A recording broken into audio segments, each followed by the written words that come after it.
Hello friends, welcome on my YouTube channel nursing dignity.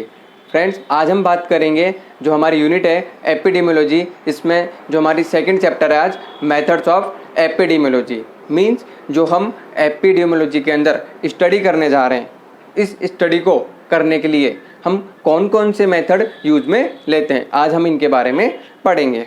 यदि हम देखें जो मेथड ऑफ एपिडेमियोलॉजी होते हैं मेनली दो होते हैं। First one is observational study, second one is experimental study.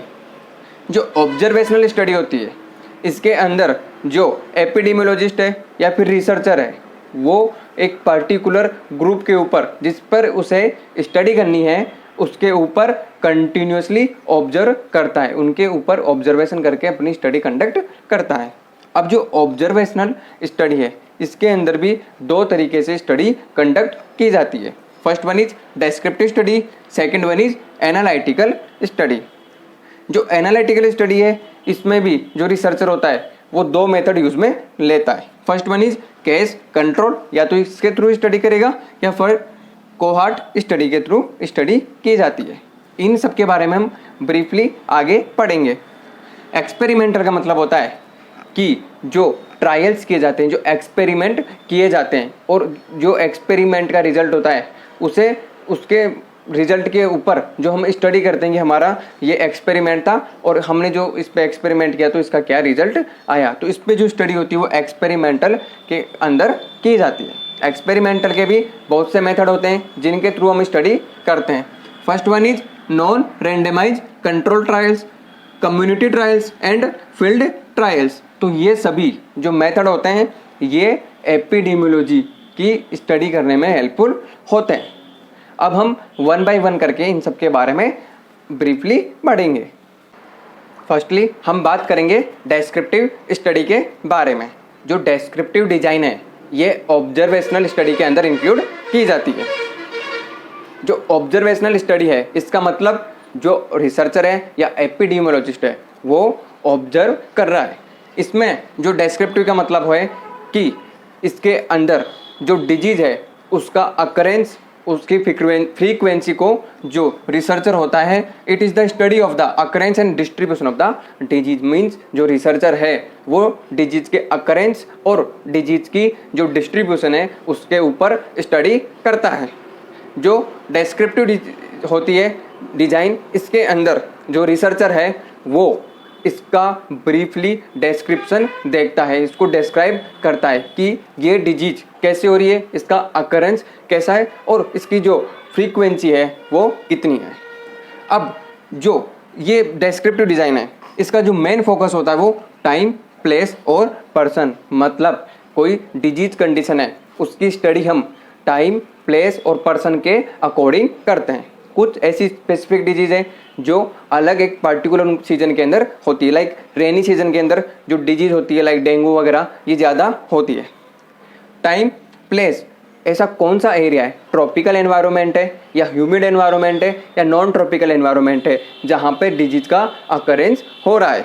और पर्सन की कौन से पर्सन है, मतलब कि जो एज ग्रुप है वो यंग है या फिर ओल्ड एज है या फिर अडल्ट है या फिर चिल्ड्रन है। इन सभी के ऊपर जो स्टडी की जाती है तो इसमें 3 पर्सपेक्टिव इंक्लूड किए गए हैं, टाइम, प्लेस एंड पर्सन। तो यह था डेस्क्रिप्टिव डिजाइन ऑफ स्टडी। इसके हम यदि स्टेप्स की बात करें कि इसके अंदर जो हम स्टडी कर रहे हैं वो कौन कौन सी स्टेप के थ्रू की जाती है, इसकी क्या प्रोसीजर होती है। First one is defining the population under study. Means जो हम पॉपुलेशन के ऊपर स्टडी करने जा रहे हैं उसे हमें डिफाइन करना है कि वो पॉपुलेशन कौन सी है, कौन सी जगह की है, कौन सा एज ग्रुप है, हम हॉस्पिटल में कर रहे हैं, कम्युनिटी में कर रहे हैं, तो ये सभी उसमें डिफाइन करना है। Second one is defining the disease under study. हम कौन सी डिजीज के रिगार्ड स्टडी कर रहे हैं, तो ये इंक्लूड होता है सेकंड स्टेप में कि जो हम स्टडी करने जा रहे हैं वो डिजीज कौन सी है जिस पे हम स्टडी करने जा रहे हैं। Third one is describing the disease by time, place and person. जो डिजीज है जो मैंने आपको ये पहले भी बताया उसे हम डिस्क्राइब करेंगे in reference to time, person और प्लेस, कि कौन से टाइम पे ये ज़्यादा होती है, कौन से पर्सन के अंदर ज़्यादा चांसेस है इसके होने के, और प्लेस, कौन से एरिया या कौन से एनवायरनमेंट में ये डिजीज अकर हो रही है, इसकी स्टडी की जाती है। Fourth step is the measurement of the disease. जो डिजीज की हम स्टडी करने जा रहे हैं उसका हम मेजरमेंट करेंगे कि ये कितनी वाइड स्प्रेड है, कितनी फैल चुकी है, कितना स्प्रेड हो चुकी है, तो इसका हम मेजरमेंट करते हैं। Fifth one is comparing with other non incidences.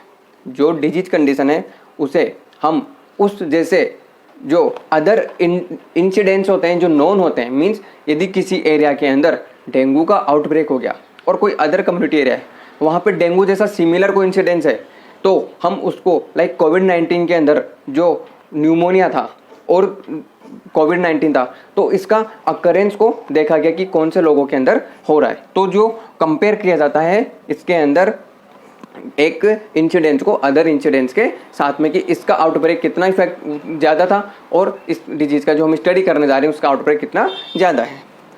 Last one is formulation of hypothesis. Hypothesis का मतलब होता है एक अज्यूम्ड स्टेटमेंट। मीन्स यदि मैं कोई स्टडी कर रहा हूँ तो मैं स्टडी करते टाइम आप सभी को ये बताऊंगा कि मैं जो स्टडी कर रहा हूँ उसके जो एक्सपेक्टेड आउटकम्स हैं, जो मेरा स्टेटमेंट होगा कि स्टडी के बाद में ये आउटकम निकल कर आएगा, इन्हें बोलते हैं हाइपोथेसिस। तो जो रिसर्चर है वो हाइपोथेसिस निकालेगा कि इस स्टडी के बाद में हम ये जो कोई भी एक पर्टिकुलर रीजन फाइंड आउट कर लेंगे। तो ये हाइपोथेसिस का मतलब होता है अज्यूम्ड स्टेटमेंट, एक अज्यूम किया हुआ स्टेटमेंट। तो ये थी डिस्क्रिप्टिव डिजाइन। अब हम बात करते हैं second method, that is analytical method. जो एनालिटिकल मेथड होता है इसके अंदर जब हम एपिडेमियोलॉजिकल स्टडी करते हैं तो जो एनालिटिकल मेथड है ये किसी डिजीज के कोज और उसके जो इफ़ेक्ट है और उन इफ़ेक्ट के कौन कौन से वेरिएबल्स हैं, इन सभी के बारे में जो स्टडी की जाती है, ये स्टडी की जाती है एनालिटिकल स्टडी के अंदर। मीन्स यदि कोई डिजीज कंडीशन है तो उसका क्या इफ़ेक्ट है प्रेजेंट टाइम में, लेकिन वो डिजीज कंडीशन किस कोज के कारण हुई थी इसे डिटरमाइन करने के लिए, और इस डिजीज के कौन कौन से वेरिएबल है, इन सभी की स्टडी करने के लिए एनालिटिकल स्टडी यूज में लिया जाता है। जो एनालिटिकल मेथड है इसमें दो मेथड यूज में लिए जाते हैं। First one is case control study, second one is cohort study. पहले हम बात करते हैं केस कंट्रोल स्टडी के बारे में। जो केस कंट्रोल स्टडी है इसके अंदर दो टर्म है, केस एंड कंट्रोल। जो केस होता है, केस का मतलब ए person with a disease condition, एक ऐसा पर्सन जिसके अंदर कोई डिजीज कंडीशन है। और जो कंट्रोल होता है, a person who don't have any type of disease condition, मतलब ऐसा पर्सन जिसके अंदर किसी भी तरह की कोई डिजीज कंडीशन नहीं है, तो ये होता है कंट्रोल। इस स्टडी को जो अदर नेम होता है वो होता है रिट्रोस्पेक्टिव डिजीज। रिट्रोस्पेक्टिव स्टडी इसको क्यों बोलते हैं? रिट्रोस्पेक्टिव स्टडी का मतलब होता है कि प्रेजेंट टू पास्ट, आज से जो पास्ट था वहाँ की स्टडी की जाती है, इसे हम इंक्लूड करते हैं केस कंट्रोल स्टडी के अंदर, रिट्रोस्पेक्टिव स्टडी के अंदर। जो रिट्रोस्पेक्टिव स्टडी होती है या केस कंट्रोल स्टडी होती है, इसके अंदर जो एपिडेमियोलॉजिस्ट है, रिसर्चर है, वो किसी डिजीज के इफेक्ट के कोज को जानने के लिए उसकी स्टडी करता है फ्रॉम प्रेजेंट टू पास्ट। तो इस डिजीज के अंदर जो एग्जामिनर है या फिर जो रिसर्चर है वो आज से लेके जो पास्ट में डिजीज का क्या कोज था और आज जो इफेक्ट है, मतलब डिजीज स्टडी करते टाइम पहले से ही वहाँ पे मौजूद होती है। जब हम स्टडी स्टार्ट करते हैं तो जो डिजीज होती है वो अकर हो चुकी होती है। तो ये था केस कंट्रोल। अब इसकी कुछ स्टेप्स है, इन स्टेप को फॉलो करते हुए हम स्टडी करते हैं। First one is selection of the case and control. जैसा मैंने आपको पहले बताया कि इसके अंदर एक केस को सिलेक्ट किया जाता है और सेकंड जो होता है वो कंट्रोल को सिलेक्ट किया जाता है। Case a person with a disease condition और control a person without any disease condition. Second one is matching. Matching एक टर्म है जिसके अंदर जो केस है वो तो डिजीज से सफ़र कर रहा है, लेकिन जो हम कंट्रोल सेलेक्ट करेंगे उसके लिए वो जो केस है उससे सिमिलर कैरेक्टरिस्टिक्स में होना चाहिए, लेकिन वो फ्री फ्रॉम डिजीज होता है। Measurement of the exposure. जो नेक्स्ट स्टेप है इसके अंदर हम क्या करते हैं, मेजरमेंट करते हैं एक्सपोजर, मतलब जो डिजीज कंडीशन है इसका एक्सपोज कितना हुआ है, किन किन लोगों को हुआ है, कौन इसके क्लोज कॉन्टैक्ट में थे, उन सभी को जो एक्सपोज किया जाता है ये होता है इसका मेजरमेंट। तो हम इस स्टेप के अंदर इसके एक्सपोजर का मेजरमेंट करते हैं। Last one is analysis and interpretation. जब हमारे पास सब कुछ डेटा कलेक्ट हो जाता है तो हम स्टडी करने के बाद में इसको एनालाइज करते हैं और इस जो स्टडी होती है उसको इंटरप्रेट करते हैं कि हमारी स्टडी की क्या क्या फाइंडिंग हुई थी। तो ये जो केस कंट्रोल था ये हमने पढ़ लिया। इसके अंदर है इसे रिट्रोस्पेक्टिव स्टडी बोलते हैं। इसमें जो एग्जामिनर होता है वो किसी डिजीज के इफेक्ट से उसके कोज को जानने की कोशिश करता है, मतलब प्रेजेंट टू पास्ट स्टडी की जाती है। जब स्टडी स्टार्ट होती है उससे पहले ही जो डिजीज कंडीशन होती है वो वहाँ पे हो चुकी होती है। तो ये था first one, that is case control study. अब हम पढ़ेंगे second one is that is cohort study. Cohort study का मतलब होता है कि इसके अंदर जो स्टडी की जाती है, एपिडेमियोलॉजिकल स्टडी की जाती है, वो प्रेजेंट टू फ्यूचर की जाती है। और इसका जो अदर नेम होता है वो होता है पर्सपेक्टिव स्टडी या फॉरवर्ड लुकिंग स्टडी।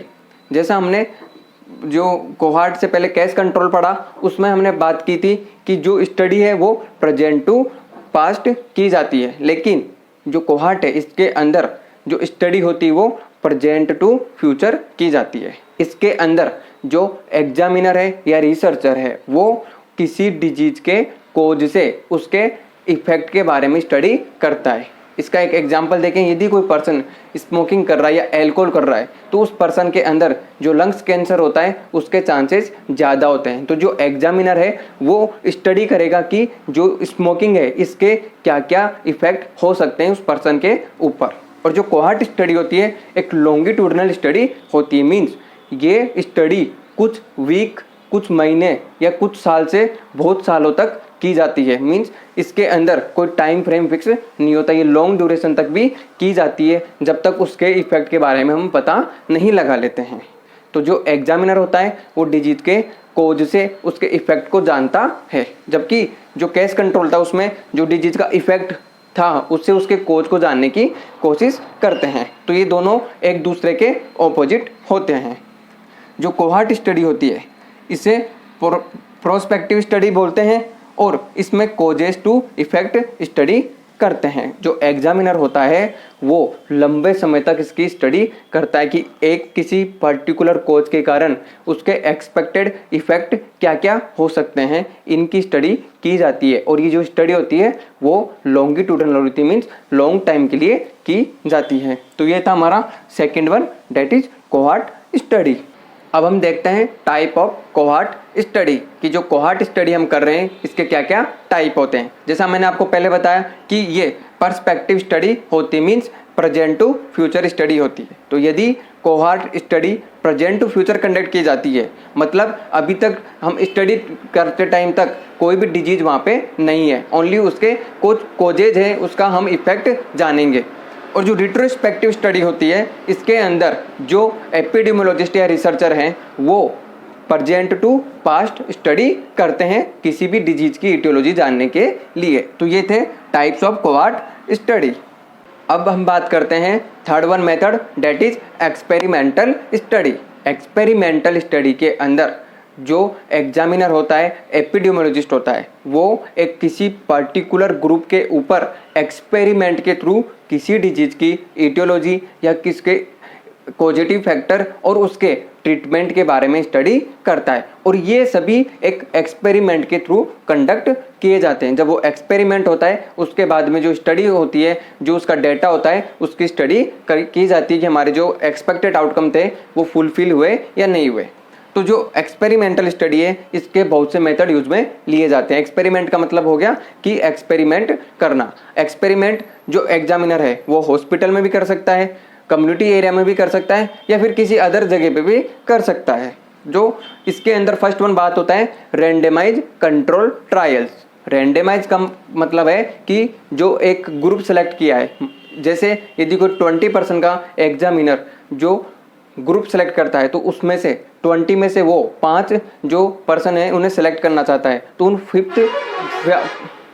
उन 5% में से जो पर्सन होंगे, सभी 20 जो पर्सन होते हैं वो इक्वल चांस रखते हैं उसमें सेलेक्ट होने का, रेंडमली उनको सेलेक्ट किया जाता है स्टडी के लिए।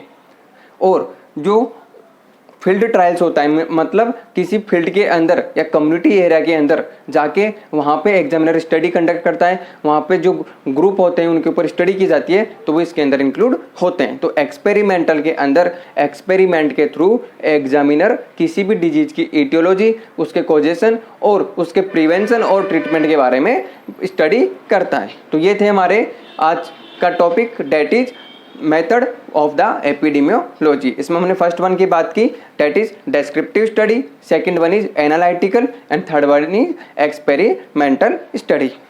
इसी के साथ हमारा आज का टॉपिक कंप्लीट होता है। यदि आपको हमारा वीडियो अच्छा लगा तो वीडियो को लाइक कीजिएगा, आपके कोई भी सजेशन है कमेंट बॉक्स में हमें सजेस्ट कीजिएगा और हमसे जुड़े रहने के लिए चैनल को सब्सक्राइब कीजिएगा। Thank you.